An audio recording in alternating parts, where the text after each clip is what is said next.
வணக்கம். இன்றைய முக்கிய செய்திகள். புதுச்சேரி பொலிவுறு நகர திட்டத்தின் கீழ் அண்ணா திடலில் ரூபாய் 9.6 கோடி மதிப்பீட்டில் சிறு விளையாட்டரங்கம் மற்றும் திடலை சுற்றி நகராட்சி கடைகள் கட்டும் பணி நடைபெற்று வருகின்றது.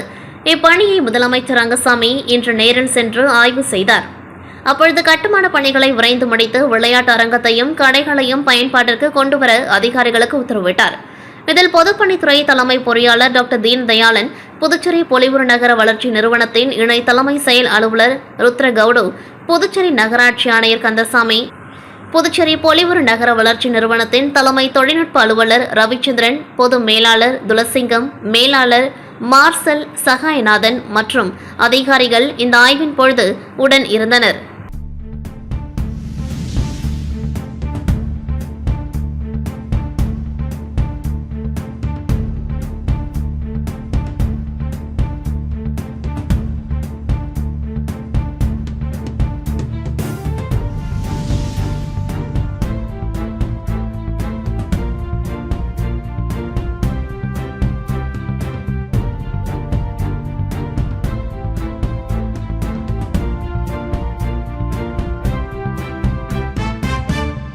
சாலை விபத்துகளில் இருசக்கர வாகன ஓட்டிகளுக்கு அதிக அளவில் தலையில் அடிபட்டு உயிரிழந்து வருகின்றனர். இதனால் புதுச்சேரி போக்குவரத்து பொறியாளர் மற்றும் சாலை பாதுகாப்பு பிரிவு போலீசார் கடந்த ஒரு வருட காலமாக இருசக்கர வாகன ஓட்டிகளுக்கு தலைக்கவசம் அணிவதன் முக்கியத்துவம் குறித்து பள்ளி, கல்லூரி மற்றும் பொதுமக்கள் கூடும் இடங்களில் பல்வேறு விழிப்புணர்வு நிகழ்ச்சிகள் நடத்தி வந்தனர். இதனிடையே புதுச்சேரியில் தலைக்கவசம் அணிவது கட்டாயம் என அரசு தெரிவித்த நிலையில் பெரும்பாலான வாகன ஓட்டிகள் தலைக்கவசம் அணிவதில்லை.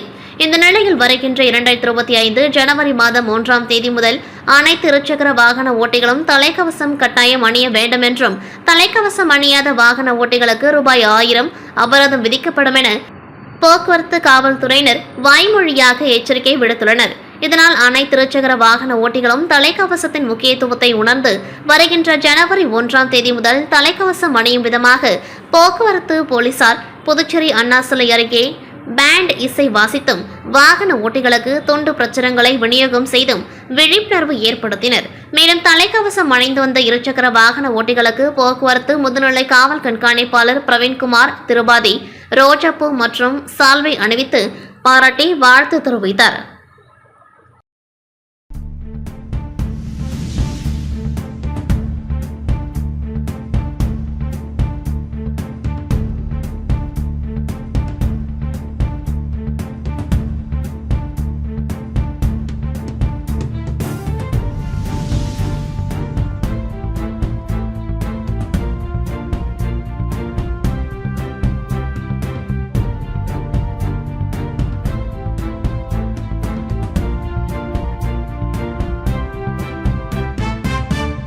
சமீபத்தில் பெய்த மழை மற்றும் அணைகளில் இருந்து திறந்துவிடப்பட்ட நீர் காரணமாக புதுச்சேரியில் உள்ள ஆறுகளில் நீர் பெருக்கெடுத்து ஓடுகின்றது. இந்நிலையில் செல்லிப்பட்டு பகுதியில் உள்ள சங்கராபரணி ஆற்றில் நேற்றைய முன்தினம் மாலை கணுவாப்பேட்டை பகுதியைச் சேர்ந்த +1 படிக்கும் மாணவர் லியோ ஆதித்யன் என்பவர் அவரது 2 நண்பர்களோடு குளிக்க சென்றுள்ளார். இதனிடையே மாணவர் லியோ வெள்ளப்பெருக்கில் சிக்கி அடித்து செல்லப்பட்டு மாயமாகினர். இதனையடுத்து 3 நாட்களாக திருக்கனூர் போலீசார் மற்றும் தீயணைப்பு துறையினர் படகு மூலம் தீவிரமாக லியோவை தேடி வந்தனர். இந்நிலையில் 3 நாள் தேடுதலுக்கு பிறகு திருக்கனூர் அருகே உள்ள செல்லிப்பட்டு படகு அணையில் பள்ளி மாணவன் லியோ ஆதித்யன் உடல் ஒதுங்கியது. இதனை கண்ட பகுதி மக்கள் திருக்கனூர் காவல்துறைக்கு தகவல் அளித்தனர். அதனைத் தொடர்ந்து போலீசார் மாணவனின் உடலை மீட்டு பிரேத பரிசோதனைக்காக புதுச்சேரி அரசு மருத்துவமனைக்கு அனுப்பி வைத்தனர். 3 நாள் தேடுதலுக்கு பிறகு பள்ளி மாணவன் சடலமாக மீட்கப்பட்டது அப்பகுதியில் சோகத்தை ஏற்படுத்தியுள்ளது. புதுச்சேரி அரசின் சீகல்ஸ் ஹோட்டலை இயக்குநர் விக்னேஷ் சிவன் நேரடியாக விலைக்கு பேசவில்லை என சுற்றுலாத்துறை அமைச்சர் லட்சுமி நாராயணன் விளக்கம் அளித்துள்ளார். புதுச்சேரி சுற்றுலாத்துறை அமைச்சர் லட்சுமி நாராயணன் இதுகுறித்து விளக்கம் அளித்துள்ளார். இதில் அரசின் சீகல்ஸ் ஹோட்டலை இயக்குநர் விக்னேஷ் சிவன் நேரடியாக விலைக்கு பேசவில்லை. அவருடன் வந்த உள்ளூர் நபர்தான் ஹோட்டல் விற்பனைக்கு வருவதாக கூறினார். அப்பொழுதே நான் கண்டித்தேன். அரசின் சொத்தை யார் நினைத்தாலும் விற்க முடியாது, அப்படி யாராவது கூறினால் நம்ப வேண்டாம் என்றார். இயக்குநர் தன்னிடம் கலை நிகழ்ச்சி நடத்த இடம் பார்க்க வந்ததாக கூறினார். அதற்கு அரசின் 2 கலையரங்குகள் இருப்பதை சுட்டிக்காட்டினேன்.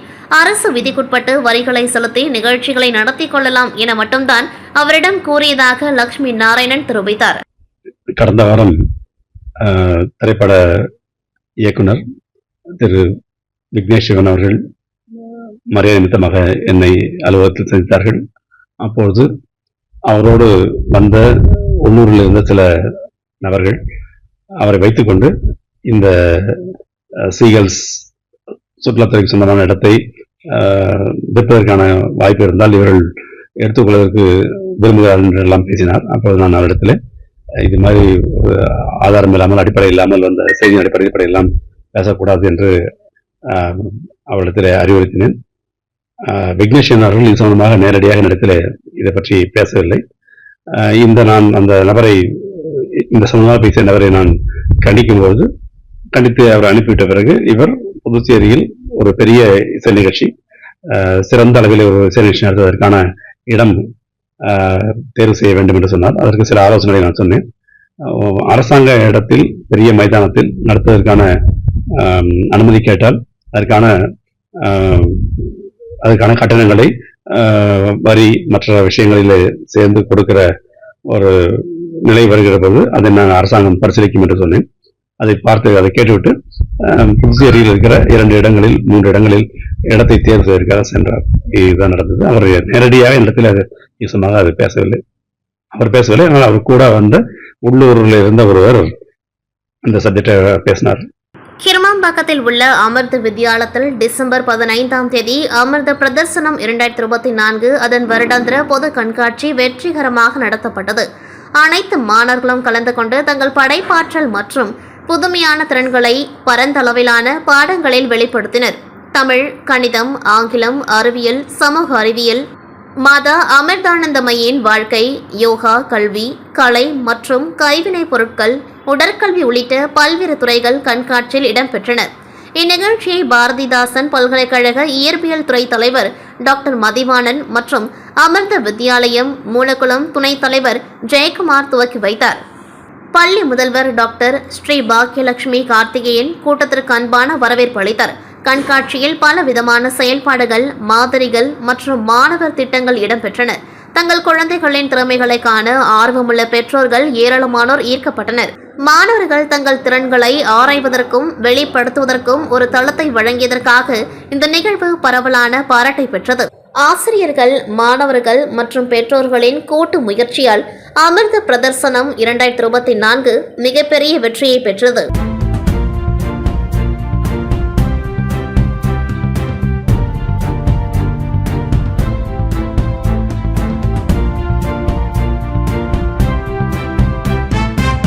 வாரணாசியில் நடைபெற்ற 14 வயதுக்குட்பட்டோர் அகில இந்திய வாலிபால் போட்டியில் இந்திய அளவில் 32 மாநிலங்கள் கலந்து கொண்டன.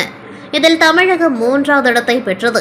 மாணவிகள் கனிஷ்கா, ஹாசினி கலந்து கொண்டு 3ஆம் இடம் பெற்று இன்று கடலூர் திரும்பினர். மாணவிகள் கனிஷ்கா, ஹாசினி கலந்து கொண்டு 3ஆம் இடம் பெற்று இன்று கடலூர் திரும்பினர். விளையாட்டு வீரர் வீராங்கனைகளை கௌரவிக்கும் வகையில் பள்ளி வளாகத்தில் வரவேற்பும், அதனைத் தொடர்ந்து விளையாட்டு வீராங்கனைகளுக்கு பள்ளி ஆசிரியர்கள் பொன்னாடை போர்த்தியும் தங்களது வாழ்த்துக்களையும் ஆசீர்வாதங்களையும் வழங்கியதோடு இசை முழங்க வரவேற்று தமிழகத்திற்கும் வாழ்த்துக்களை தெரிவித்தனர். இருவரும் கடலூர் மாவட்டத்திற்கும் பெருமை சேர்த்தனர். இவர்கள் இருவரும் இவர்கள் புனித அன்னாள் மேல்நிலைப் பள்ளி பயின்று வருகின்றனர். இவர்களை மெட்ரோ நண்பர்கள் கைப்பந்து கழகம் சார்பில் பயிற்சிகள் அளித்து எங்களை இந்த அளவிற்கு முன்னேற்றம் அடைய செய்துள்ளனர் என்று கூறியதோடு கல்வித்துறை மற்றும் விளையாட்டுத்துறை தங்களை விளையாட அனுமதி தந்த பெற்றோர்கள், தங்களை ஊற்றி ஊக்குவித்த ஆசிரியர்கள் மற்றும் பயிற்றுனர், விளையாட்டு ஆசிரியர் ஆகியோர்களுக்கு நன்றியை தெரிவித்தனர்.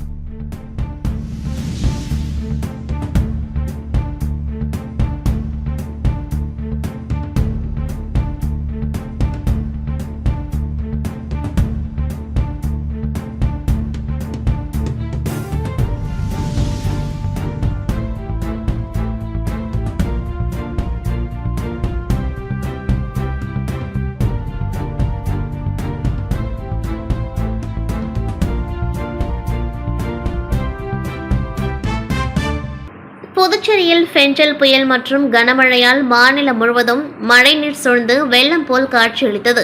இந்நிலையில் வெள்ளத்தால் பாதிக்கப்பட்ட மக்களுக்கு ரஜினிகாந்த் ஃபவுண்டேஷன் மூலம் அகில இந்திய தலைமை ரஜினிகாந்த் ரசிகர் மன்றம் சார்பில் புதுச்சேரி மக்களுக்கு நிவாரணப் பொருட்கள் வழங்கப்பட்டது. அதன்படி புதுச்சேரிக்கு வழங்கிய நிவாரணப் பொருட்களை பாதிக்கப்பட்ட மக்களுக்கு புதுச்சேரி தலைமை ரசிகர் மன்றத்தினர் வழங்கினார்கள். இதற்கான விழா அண்ணா சாலையில் நடைபெற்றது.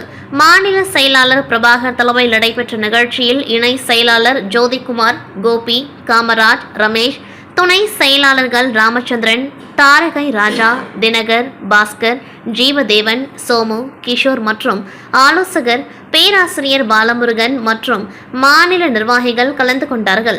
மேலும் சக்திவேல், சர்க்குணம், பாபு, விஷ்ணுமூர்த்தி, அருண் டேவிட், ஈஸ்வர், அஜித், ராஜா, தினேஷ், தாஸ் உள்ளிட்ட மாநில மற்றும் தொகுதி நிர்வாகிகள் கலந்து கொண்டார்கள். இதில் சுமார் 1000க்கும் மேற்பட்ட மக்களுக்கு அரிசி, பெட்ஷீட், வேஷ்டி, சேலை, புடவை, பாய் உள்ளிட்ட பல்வேறு நலத்திட்ட உதவிகள் வழங்கப்பட்டது. இதில் திரளான ரஜினி ரசிகர்கள் கலந்து கொண்டார்கள்.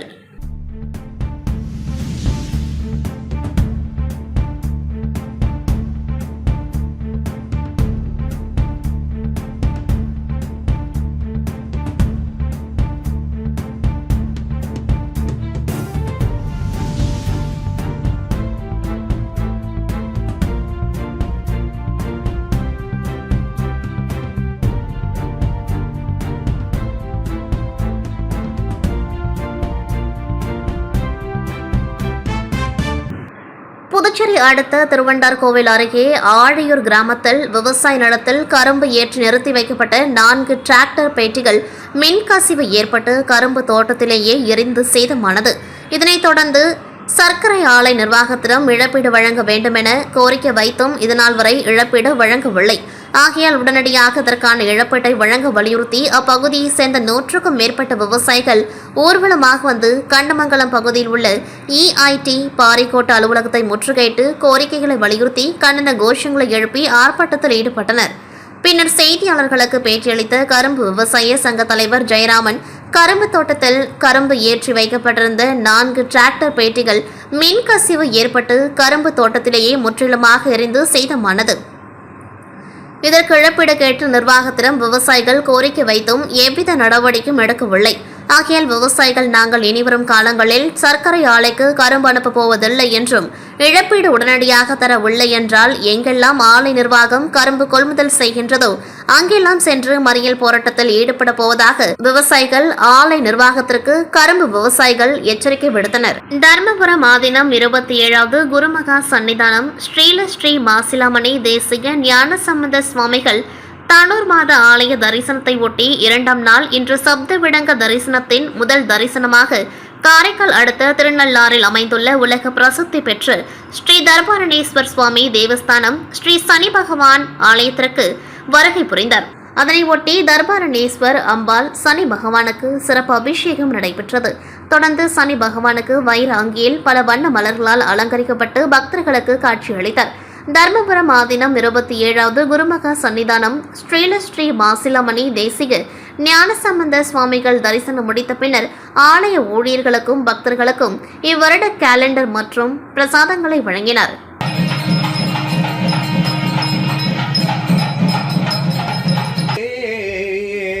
மிகவும் மனமுவகை பூப்ப கருவாதர் புக்கார் போல் புகுந்து ஒளிரும் நல்லாற்று கண